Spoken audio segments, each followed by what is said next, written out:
모르겠습니다. 저 어떻게 대통령 처음 해보는 거기 때문에. 대통령은 모두가 처음 하는 거면 대한민국 대통령 두 번 하면 그건 독재자죠. 시민들과 늘 함께 어울려서 대통령으로서가 아니라 한 시민의 모습을. 비싸 보이지 않는 후드티 차림을 노출하는가 하면 명품 스니커즈를 신고 사진에 등장하고 유명 빵집은 굳이 본점까지 찾아가는 팬클럽 같은 사적 영역이 움직여야 완성도를 높일 수 있습니다. 그래서 저는 제2부속실 같은 게 얼마나 대안이 될 수 있을지. 봉화마을이라는 데가 국민 누구나 갈 수 있는 데 아닙니까? 김건희 여사의 봉화마을 지인 동행 논란에 대한 윤석열 대통령의 발언이 말실수만은 아닐 가능성, 더 나아가 의도성이 있었을 가능성을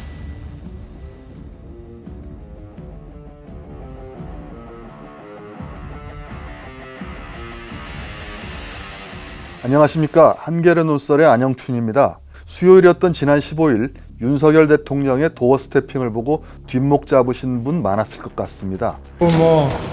모르겠습니다. 저 어떻게 대통령 처음 해보는 거기 때문에 이걸 공식 비공식 이런 걸 어떻게 나눠야 될지, 또 대통령의 부인으로서 안 할 수 없는 일도 있고, 글쎄요, 지금 공식적인 수행이나 비서팀이 전혀 없기 때문에 혼자 다닐 수도 없고, 그래서 지금 그렇다고 어떻게 좀 방법을 알려주시죠.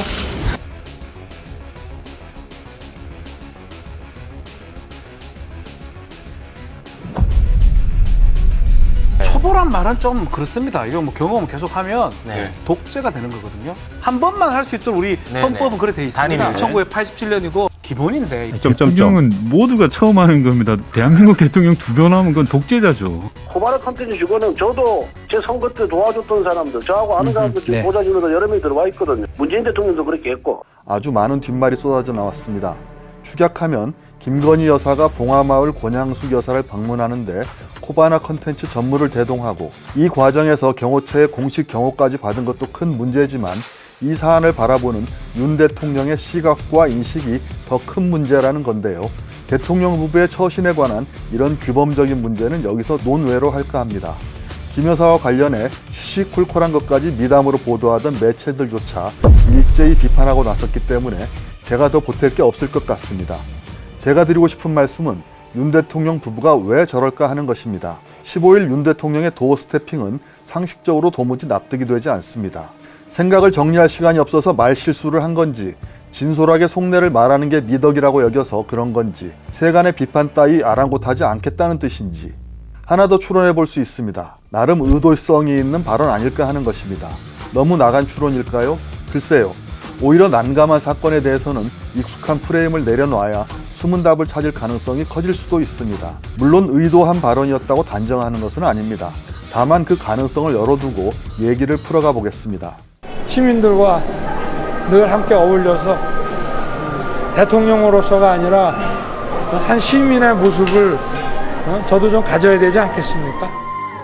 윤 대통령은 취임 뒤 김건희 여사와 주말이면 신발 사러 가고 영화 보러 가고 사저 가까운 데 있는 분점 놔두고 굳이 멀리 떨어진 본점 찾아가서 빵을 샀습니다. 부부가 워낙 나들이를 좋아해서일 수도 있겠지만 윤 대통령의 저 말에서 시민과 늘 함께하는 대통령 부부의 이미지를 보여주고 싶은 의도가 있음을 알 수 있습니다. 여러분은 마뜩치 않으실 수도 있습니다. 교통 통제해가면서 취재진 대동하고 요란하게 행차하는 속내가 빤히 보인다고 말입니다. 아닌 게 아니라 비판의 목소리가 높았습니다. 대통령 식성이 수많은 일반 국민들이 거리에서 교통통제로 날리는 시간보다 더 중요합니까? 누구 시키면 되지? 하지만 신선하다는 반응도 의외로 적지 않았습니다. 정치 비평가들도 경호를 가볍게 하라 같은 충고 정도이지 하지 말라고 하는 경우는 드물었습니다. 대한민국 대통령의 제왕적 대통령 이미지가 워낙 강해서 더욱 그런지도 모릅니다. 1968년 신동엽 시인이 발표한 산문시 1이라는 제목의 시가 있는데, 대통령이라고 하는 직함을 가진 신사가 자전거 꽁무니에 막걸리병을 싣고 30리 시골길 시내 집에 놀러 가더란다. 그뿐만이 아닙니다. 지구 반대편에 있는 우루과이에서 30년 넘은 소형 중고차를 직접 운전하고 다녔던 알베르토 무이카 코르다노 전 대통령 얘기에 우리 국민이 열광한 사정도 비슷할 것입니다. 당연히 실제와 이미지는 괴리가 클 수 있습니다. 신동엽 시인이 그렸던 대통령상이나 무이카 전 대통령이 보여줬던 대통령상과 윤 대통령 부부의 실제 모습은 거리가 매우 멀 수도 있습니다. 그러나 오늘날 정치는 이미지와 떼려야 뗄 수 없는 관계입니다. 정치의 상수라 해도 과언이 아닙니다. 젊고 패기 넘치는 이미지의 존 F 케네디 후보가 논리적인 이미지의 리처드 닉슨 후보를 TV 토론에서 압도한 덕분에 대선에서 승리했던 1960년 미국의 이야기는 이미 고색창연한 고전이 됐습니다. 무엇을 말하느냐보다 어떻게 보이느냐, 즉 재현이 절대적으로 중요한 시대입니다. 두툼한 정책 공약집과 여성가족부 폐지 7글자 단문 가운데 어느 쪽이 더 센지 우리는 얼마 전에 똑똑히 목격했습니다. 반드시 정치 영역만의 일도 아닙니다. 미디어 이론가인 장 보드리아르는 1991년 미국의 이라크 침공에 대해 이라크전은 일어나지 않았다는 명제로 유명한데요. 미국의 미사일 폭격을 CNN 방송이 생중계하면서 이라크 민간인 폭사라는 참극을 전자오락의 스펙터클 이미지로 바꿔놓은 것을 일갈한 것이었습니다. 그런데 윤석열 대통령의 이미지는 우리나라 전직 대통령들 가운데 유사한 사례를 찾기 어려울 만큼 대단히 독특합니다. 애써 찾아본다면 진솔한 느낌의 화법에서는 노무현 전 대통령과 겹치는 부분이 없지 않습니다. 하지만 노 전 대통령이 사태의 본질을 바로 치고 들어가는 화법이었다면 윤 대통령은 시치미떼기나 뚱딴지 같습니다. 본질에서는 정반대인 셈이죠. 노 전 대통령은 대선 때 장인의 좌익 활동 경력에 대해 공격이 들어오자 이런 아내는 제가 버려야 합니까? 그렇게 하면 대통령 자격이 있고 이 아내를 그대로 사랑하면 대통령 자격이 없다는 것입니까? 우리의 아픈 과거사와 연좌제 등을 파고든 겁니다. 윤 대통령은 김건희 여사의 봉하마을 지인 동행 논란에 대해 대통령 처음 해보는 거기 때문에 봉하마을이라는 데가 국민 누구나 갈 수 있는 데 아닙니까? 동문서답이자 본질 비틀기입니다. 윤 대통령은 저 말을 하고 나서 대다수 언론으로부터 강한 비판을 받았습니다. 그렇다면 윤 대통령은 후회하고 있을까요? 저는 윤 대통령이 손해를 봤다고 여기지 않을 거라고 생각합니다. 무엇보다 윤 대통령이 철저하게 일관성을 유지하고 있기 때문입니다. 전통적인 권력기관뿐 아니라 대통령실 살림과 국무총리를 밀착 보좌할 비서실장 자리까지 측근 검사들을 앉혀놓고 특히 미국 같은 나라 보면은 그런 그 거버먼트 어토니 경험을 가진 사람들이 정관계에 아주 폭넓게 진출하고 있습니다. 그게 법치국가 아니겠습니까? 팩트도 맥락도 없습니다. 모든 현실을 1인칭으로 재구성해 사고하고 그 사고를 거리낌 없이 말로 표현한 스타일입니다. 그리고 그는 그런 이미지가 자신에게 손해를 입히기는커녕 차별적인 가산점으로 작용하고 있다고 판단할 가능성이 큽니다. 결과론적으로 승승장구하고 있으니까요. 김건희 여사의 봉하마을 지인 동행 논란에 대한 윤석열 대통령의 발언이 말실수만은 아닐 가능성, 더 나아가 의도성이 있었을 가능성을 제가 염두에 두는 이유입니다. 그러나 윤 대통령이 스스로 그런 이미지를 연출하려고 세세하게 신경을 쓴다고 보기는 어렵습니다. 아무리 이미지를 연출하려 해도 자신의 습관이나 무의식, 정치, 사회, 문화적 DNA 같은 건 완전히 분리될 수 없고 불현듯 밖으로 나타나 이미지로 재현되기 마련입니다. 윤 대통령의 투박한 이미지에는 그런 측면이 강하게 반영돼 있다고 봐야 할 것입니다. 정작 이미지 메이킹의 고수는 김건희 여사입니다. 그가 대선 기간에 윤 대통령의 SNS를 관리했다는 건 아주 작은 단서에 불과합니다. 김 여사가 대중 앞에 처음 모습을 드러냈을 때를 떠올려보죠. 허위 이력 기재와 주가 조작 의혹 등으로 논란을 빚어 직접 사과 회견을 했을 때입니다. 그날 이미지의 압도적 특성이 비현실적인 분위기라고 느낀 건 저뿐만이 아닐 것입니다. 헤어스타일, 메이크업, 표정과 눈길 모두 대국민 사과라는 장소, 때, 내용과 거리가 멀었습니다. 철저히 계산된 연출로 무고한 이미지를 재현하려 한 게 아니었을까 짐작해봅니다. 그는 그날 조용한 내조를 다짐했지만 역대 가장 자주 언론에 노출되는 영부인이 됐습니다. 그 과정 전반에 걸쳐서 이미지 정치가 있었던 겁니다. 이미지 정치가 언론의 담론화 과정을 거쳐야 한다는 건 따로 말씀드리지 않겠습니다. 논썰 84와 김건희 이미지 메이킹의 숨은 의혹들 하나둘 순삭 진행 중을 참조하시기 바랍니다. 다만 김건희 여사가 언론의 언어를 거의 제공하지 않았다는 건 짚어볼 필요가 있습니다. 이미지만을 제공한 것입니다. 직접 제공하지도 않았습니다. 팬클럽을 통해서 제공하면 언론이 이를 옮겨 대서특필해 왔습니다. 디지털 바이럴의 알고리즘에 최적화된 경로를 활용하는 것입니다. 대단히 능동적입니다. 역대 어느 영부인한테서도 볼 수 없었던 면모입니다. 또한 스타일에서도 차별성이 도드라집니다. 비싸 보이지 않는 후드티 차림을 노출하는가 하면 명품 스니커즈를 신고 사진에 등장하고 유명 빵집은 굳이 본점까지 찾아가는 오리지널 취향도 드러냅니다. 엄숙한 권위주의형 스타일이나 화려한 귀부인형 스타일, 요란한 졸부 스타일, 어느 것과도 확연히 다릅니다. 그렇다면 실용성과 가깝느냐? 아닙니다. 이 또한 거리가 멉니다.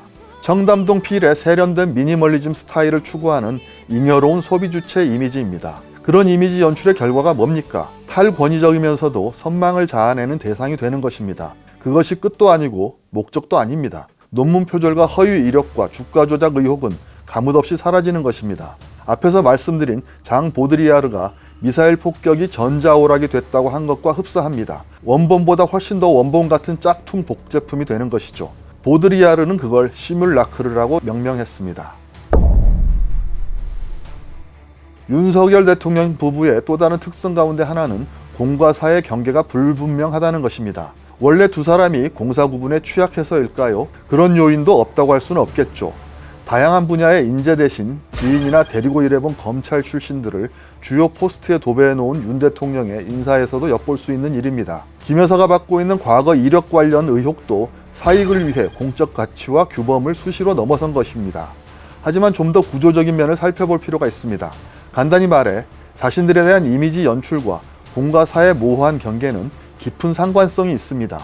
사생활이라 관주되는 장면을 의도적으로 노출하는 전략을 추구한다면 당연히 공과 사의 경계가 모호해지기 쉽습니다. 더구나 이런 이미지 연출을 위해 기꺼이 대통령실과 경찰이라는 공조직을 움직여 경호도 하고 교통통제도 합니다. 그런데 공조직만을 통해 이미지를 디테일하게 기획하고 연출하는 데는 한계가 분명합니다. 팬클럽 같은 사적 영역이 움직여야 완성도를 높일 수 있습니다. 그래서 저는 제2부속실 같은 게 얼마나 대안이 될 수 있을지 회의적입니다.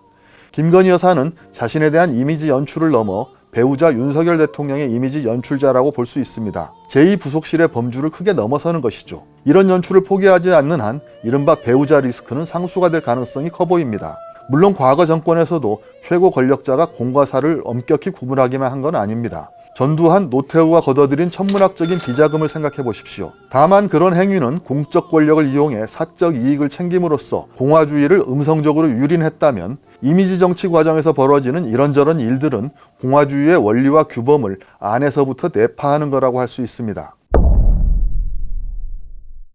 윤석열 대통령이 설령 제2부속실을 복원한다고 해도 그는 자신의 공약을 실천하지 못한 것에 크게 개의치 않을 거라고 봅니다. 윤 대통령은 고뇌형이 아닙니다. 방법을 알려주시죠.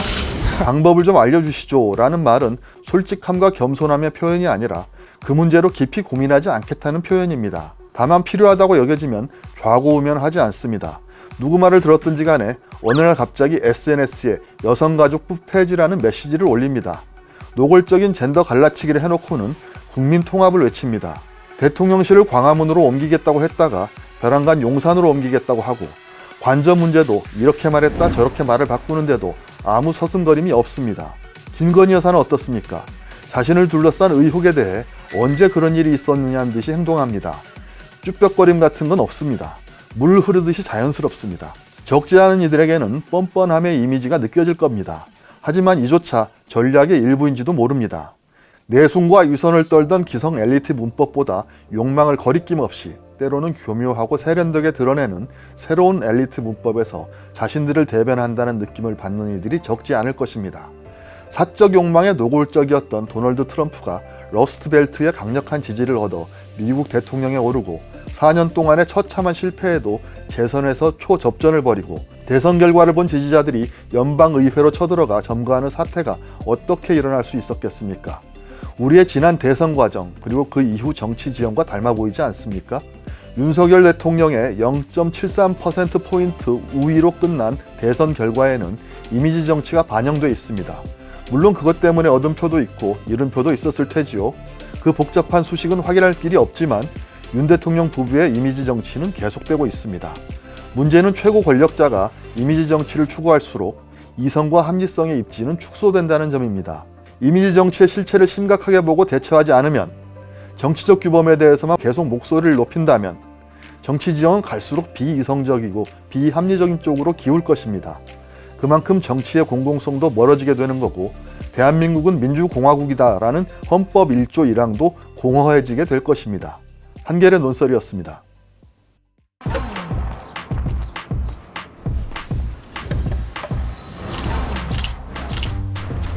관심이 필요한 환경 문제. 당신의 자리에서 볼 수 있도록 한겨레가 펼쳐 봅니다. 펼치면 보이는 세상. 한겨레 신문 돗자리.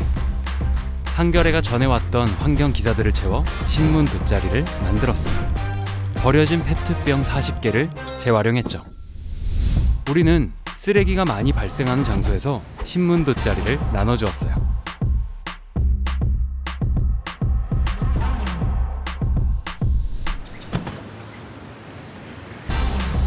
돗자리 위에서 환경에 대해 한 번 더 생각할 수 있게 만들었죠. 세상에 필요한 이야기가 더 알려지길 원한다면 지금 여기 한겨레의 벗이 되어주세요.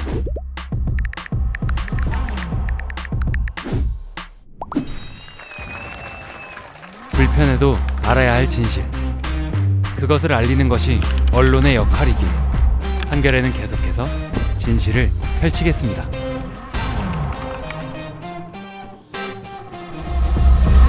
한겨레 서포터즈 벗.